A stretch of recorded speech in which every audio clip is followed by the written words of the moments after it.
I was told by the manager, I'll take credit for this. I was told this by a pale-looking female employee who had just returned from a $5 million business dispute with the management. And you return without saying anything at all. You've put in a lot of effort for this. Actually, this isn't the first time. What? It's not the initial instance. In the final stages of several big deals, the manager has stepped in and taken over. Why haven't you spoken up? As a single mother, I work fewer hours. Occasionally, I have to abruptly take a break. I already put in less hours at work, and it would be difficult for me to continue if I disobeyed the management. My patience broke as her comments brought back the brightness in her eyes when she expressed how much she enjoyed her profession. I mumbled, "This is unacceptable," as I reached for a contact on my smartphone. I made the decision to address this unfair treatment of such a gifted person with rage. I'm Mark, and I'm 40 years old. I had spent many years working for foreign companies before joining Funtoy, a toy maker, a month ago. With 35 years of experience, Funtoy is a mid-sized corporation renowned for its reliable performance and premium educational toys. It hasn't created any huge hits, but it has created a lot of toys that are beloved for a long time. Negotiations with foreign companies have increased recently, and we are beginning to broaden our market and establish ourselves as a global business.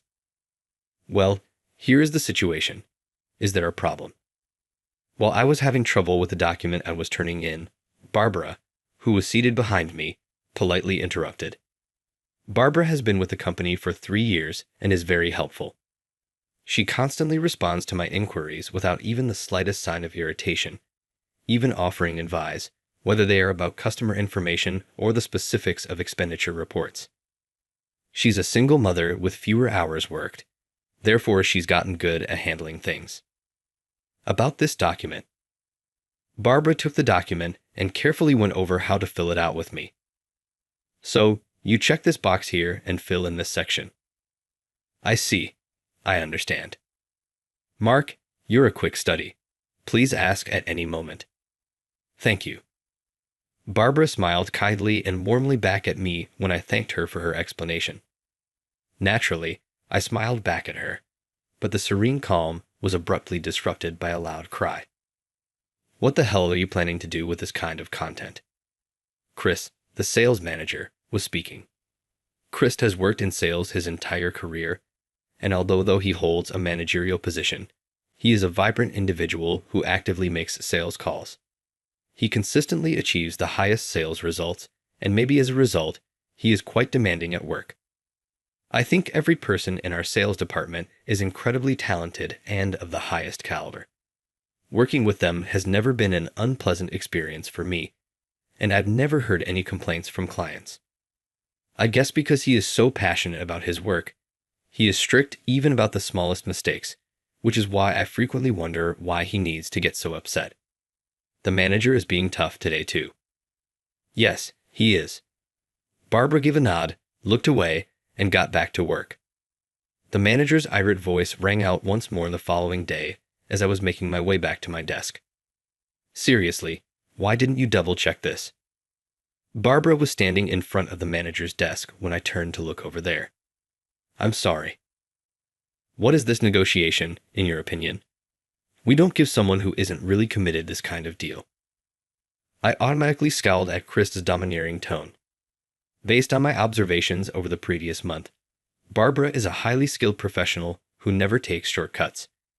Our clientele think highly of her, and she manages things with integrity. How was she half committed, according to him? We have someone in the sales department working fewer hours.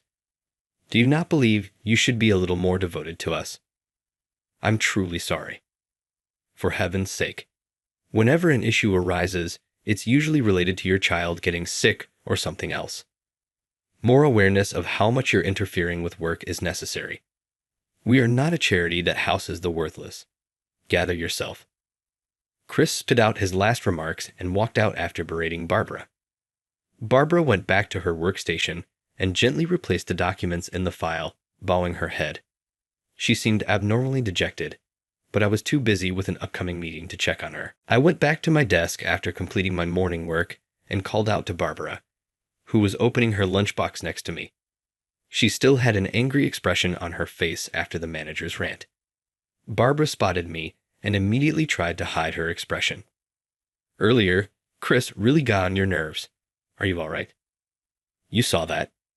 Barbara nervously looked away from me and then smiled modestly. I'm doing okay. The manager was simply pointing out an error that was included in the presentation materials for the upcoming discussion.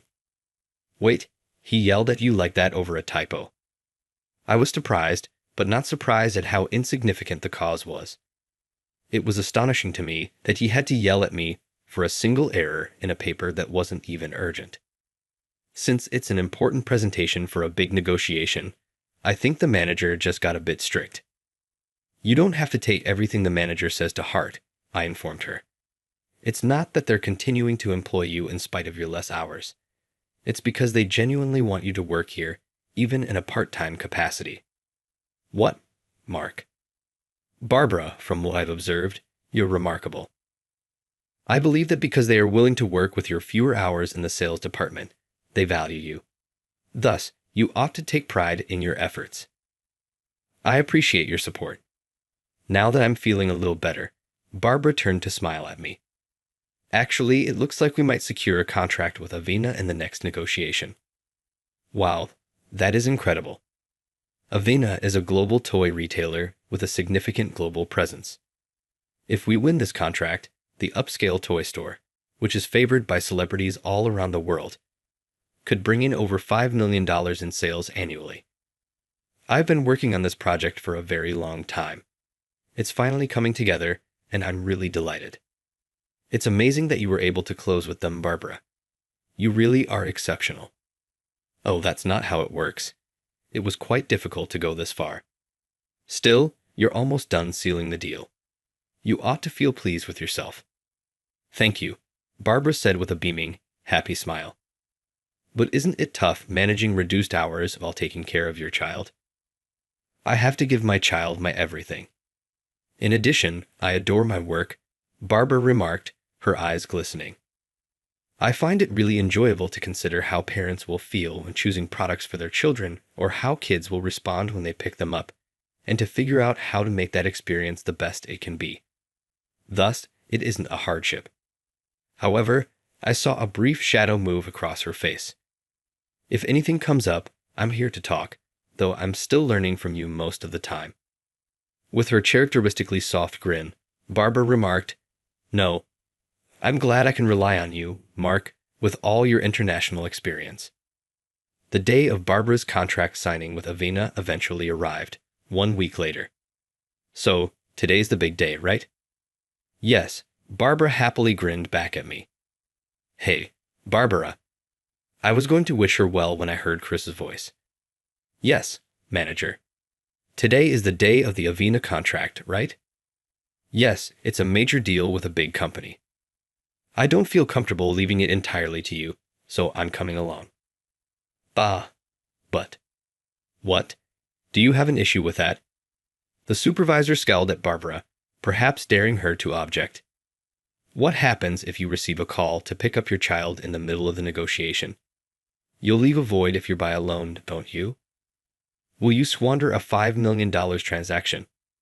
Well, and what happens if the talks continue after your workday? You'll cause everyone inconvenience in the end. After hearing the manager's stern remarks, I was forced to speak out. In that case, I'll step in, I remarked. Barbara has put everything together meticulously, so she should be able to handle any unforeseen situations. What's up, Mark? Are you attempting to interrupt me? That is not my goal. Simply put, I believe that someone with experience working with clients from abroad would be better able to adjust in case something unforeseen occurs. So you're saying I can't handle international clients, is that it? That's not what I meant. So don't poke your nose into it. Chris angrily told me, You're still a rookie in our sales department, and turned back to Barbara. Do you think Mark would be better? Barbara said to the manager, No, I feel more secure with you coming along, and the manager nodded as though to acknowledge her statement. Come on, let's go. Barbara. I saw her hurry after the manager as he firmly marched out. Why does the manager taking the lead? I noticed that I was speaking my mind. I was under the impression that Barbara was the one handling this deal, so I was curious as to why the manager, despite his position, had to become involved. However, I had assumed that Barbara would still receive the credit, and anything should work out as long as Chris, the top-performing sales manager, is present. But 30 minutes later, just Barbara showed up again, looking completely exhausted. Barbara, isn't it a bit early for the contract to be done? Surprised, I asked. Barbara looked up at me slowly, her face pallid. The manager said he'd take all the credit, she retorted in a shaking voice. What? To get to the Avena branch, the manager and I took a taxi. I gave him the final presentation materials when he asked to examine them on the way. Then he assured me I could just go back when we got there. He stated he would take all the credit when I questioned what he meant. Right? Barbara gave my words a nod. And you returned without saying anything at all. You put in a lot of effort to get this contract. Actually, this isn't the first time. What? It's not the first time, is it? There have been several other times when he stepped in at the final stage of major deals. Why haven't you reported this? I'm a single mom working reduced hours. That's irrelevant, Barbara. You've been producing outcomes. However, since I already work less hours and occasionally need to take unexpected leaves, people don't always perceive me favorably. I'll face even greater challenges at work if I disagree with a manager. My patience broke at her comments, which brought back the memory of her brilliant eyes and her intense devotion for her work. I mumbled, "This is unacceptable," as I took out my phone and tapped on a contact. It's Media. That's right. I told the person on the other end of the call what was going on and gave them my full trust to handle it. Upon hearing their assured, "Leave it to me," I said, hanging up the phone and grinning at Barbara, who seemed puzzled, "It's all taken care of, Mark." I said, "You'll see soon enough," and kept making calls. The corridor reverberated with the sound of rushed footsteps. Barbara. Chris yelled and rushed in. The $5 million contract was recently called off. Something must have gone wrong with you. I took no action at all. Simply don't lie. I moved between Barbara and the manager just as he was ready to charge at her. I'm the one who called off the negotiation. What? What just did you say? Chris was taken aback by my statements for a brief moment, but his cheeks flushed red as soon as he realized. How come you have the authority to do that? And why do you have the right to appropriate the successes of your subordinates? He paused and swallowed his words as I gently responded. I've heard that you've claimed credit for Barbara's work before. Why then do you have the authority to do that? No matter how prominent you are or how far you've traveled abroad, you're still just a stuck-up jerk. Chris grabbed me by the collar and yelled. I've hated that smug, I know all about the world look on your face from the start. That's not my intention. That's how it appears to me anyway. That's not my insecurity about having traveled abroad. That's yours. Don't include me in it. Though no one else in the sales department seemed to be put off by my foreign background, I had thought that Chris felt a little inferior to me. The fact that the other team members eagerly sought me out and wanted to absorb my knowledge just served to emphasize how capable they were. If you were as proactive as the other employees, I would have respected you as well. What did you say? A voice burst out just as the manager clamped down on my collar. What do you think you're doing? Suddenly, one of FunToy's executives entered the room. Chris, give him up. Are you aware of his identity? He's only a novice. A novice, he's new, but I know he's been working abroad. It makes sense that a superior would offer some educational advice as an American businessman. Taking hold of him by the collar, is that how you define guidance?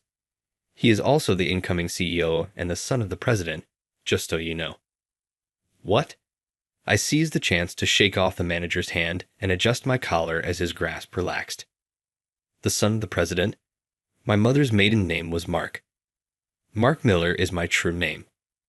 I decided to go by this name instead of that because if I went by that name, everyone would know I'm connected to the president. If this was perceived as misleading, I sincerely regret. I bowed slightly and apologized. Mark is destined to succeed as CEO. He gained knowledge and made contacts by working at foreign companies after graduating from Oxford. Now, he's back to assume the position of the company's future CEO. Chris was given a brief overview of my background by the executive. After he was done, I turned to ask Chris a question. Manager, you knew I had returned from overseas, but were you aware of my previous job? My previous job? After graduating from university, I worked at Avena. What did you say? At the U.S. branch, I worked closely with a colleague. I gave them an explanation of the circumstances and requested a brief suspension of the contract. But even if you are the president's son, are you out of your mind to emotionally cancel a $5 million deal? Based on the shift in his countenance, it appeared that he recognized his harsh behavior could have major repercussions. Nevertheless, it demonstrated how cunning Chris could be as he attempted to place the responsibility on me. Such justifications, however, would be ineffective here. The contract wasn't canceled by me. Since the original person in charge was not handling the contract, I just requested them to put it on hold. Barbara will handle the finalization of the contract tomorrow. She was the one who began working on it right away. What? Barbara, is that all right with you? Barbara was standing motionless, trying to make sense of what was happening when I cried out to her. Yes, of course. I nodded in response to her answer and returned my attention to Chris. Do you know why I was able to work here under a different name? Chris looked up at me, clearly taken aback. I made the decision to give him a comprehensive explanation. I informed my dad that I wanted to get familiar with the daily operations before I joined the management team. He replied by asking me to look into the reason behind the high turnover rate in the sales department. I looked at Chris, who was starting to perspire a lot. Additionally, he requested me to see if other staff members were actually making a difference, or if the sales manager was the only one managing the majority of the big contracts. I have, therefore, been discreetly researching throughout. Well, we now know who wasn't really doing their job because of this most recent event. I kindly ask everyone to assist with the interviews since we will be initiating an internal investigation. I spoke to the staff members nearby before turning back to Chris, who was now focusing on the ground. All right, Chris, the interview will begin with you. My father and the other executives are waiting. Come on, let's go. I smiled and took the manager by the arm as he shook. Following an internal investigation, it was discovered that Chris had been taking credit for contracts he had previously helped Barbara with, even as he had done with hers on multiple occasions. It was discovered that Chris had been defrauding his subordinates of credit ever since he was promoted to sales manager. Many talented workers left the company as a result of his behavior, as they could not put up with it. Chris was an incompetent but good at sucking up staff members, and he bullied those who could do better, forcing them to resign. He allegedly said to these workers, "Your promotion depends on your sincerity," and demanded costly presents, like his wine and meat, from them on special occasions to show his appreciation. That's how I got promoted to manager, he even boasted, demonstrating how ingrained his behavior had become. As soon as these workers realized that Chris was failing, they all began to expose his behavior, which further demonstrated how unrespected he was by his teammates. How could such flagrant policy infractions within the organization have gone unreported for so long? After more research, it was discovered that Chris had been paying the HR manager, a former senior in college, with women and beer to bury complaints from subordinates and departing workers. Trapped in this scenario, the sales department employees could do nothing but put up with it until they could take no more, at which point they left, starting a vicious cycle. Chris's selfish actions caused him to lose valuable talent, which was a serious problem. Chris was fired from Funtoy when his actions eventually attracted the attention of the company's upper management. He was demoted to a regular employee, and the HR manager was held accountable for his conduct. I'll see to it that the gifted individuals who are still here are protected. So, the day after that occurrence, as I was eating my lunch, I remarked to Barbara, "Don't hesitate to tell me if anything comes up." After dealing with Avener skillfully, Barbara was able to negotiate a $5 million contract. Later, A close colleague of mine informed me that the agreement was finalized because Barbara's professionalism and sincerity were valued by Avenir's officials. Therefore, Barbara, you have no reason to feel bad about working less hours. Actually, you ought to get credit for finishing tasks faster than others, I remarked. I'm grateful. It is a great honor for me to have my work acknowledged and to have such positive feedback. I'd also want to hear your comments because, as a mother, your viewpoint is vital for product planning, I continued. As she ate her lunch next to me, Barbara said, "Absolutely," with a radiant smile. Mr. Miller, what are your plans from here?" she inquired. "For the time being, I'll remain in the sales division. I've only recently arrived, so I still have a lot to learn about the daily operations, so I'll be depending on you guys," I answered. "That's good to hear. I see." I took a sip of my green tea from my bottle and remarked, "Likewise, Barbara, I'm sincerely thankful to have someone as capable as you on the team. Our competitors have heard about this recent occurrence, and Funtoy's reputation has suffered a little. To regain that image, we'll need to highlight our transparent and sincere approach going forward. Above all, when kids pick up our toys, we need to make sure Funtoy is a brand we can be proud of. I promise to see to it that we accomplish that. I want to guide us toward a better future while continuing to value gifted individuals like Barbara. I'll be the one to expand Funtoy into even greater things from now on."